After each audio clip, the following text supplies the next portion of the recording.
కాళేశ్వరంపై CBI విచారణకి ఇవ్వడంలో పెద్ద కుట్రుందన్నారు బీఆర్ఎస్ నేత ఆర్ఎస్ ప్రవీణ్ కుమార్. పాల్వాయి హరీష్ బాబు మతి భ్రమించి మాట్లాడుతున్నారంటూ మండిపడ్డారు. పాల్వాయి హరీష్ బాబు డాక్టరేట్ పై కూడా తమకి అనుమానం ఉందన్నారు. సిర్పూర్ లో ఆసుపత్రి పెట్టి పేదలను దోచుకుంటున్నారంటూ హరీష్ బాబుపై ఆరోపణలు చేశారు. ఇంటిగ్రేటెడ్ స్కూళ్లపై సిబిఐ విచారణ జరపాలని కూడా డిమాండ్ చేశారు ఆర్ఎస్ ప్రవీణ్ కుమార్. అటు 600 కోట్ల రూపాయల కోడిగుడ్ల స్కామ్ పై సిబిఐ విచారణ ఎందుకు జరపడం లేదని ప్రశ్నించారు.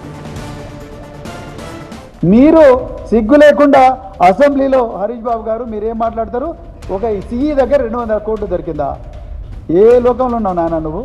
సో వీళ్ళకి మొత్తం కలిపి ఏసీబీ వాళ్ళు రాసిందే 25 కోట్ల. 25 కోట్లు వాళ్ళు చూపించింది ఒక్కొక్క తేడా ఎంతుంది?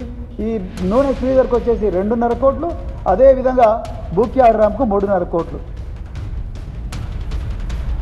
అంటే బీజేపీ నాయకులతో కూడా పీసీ రేవంత్ రెడ్డి కుమ్మక్కయ్యి ఈరోజు కాళేశ్వరం ఒక కుంభకోణంగా చూపించి దీని మీద రాత్రి అందరూ ప్రజలు నిద్రపోతున్నప్పుడు సిబిఐకి ఆర్డర్ చేసిండ్రు.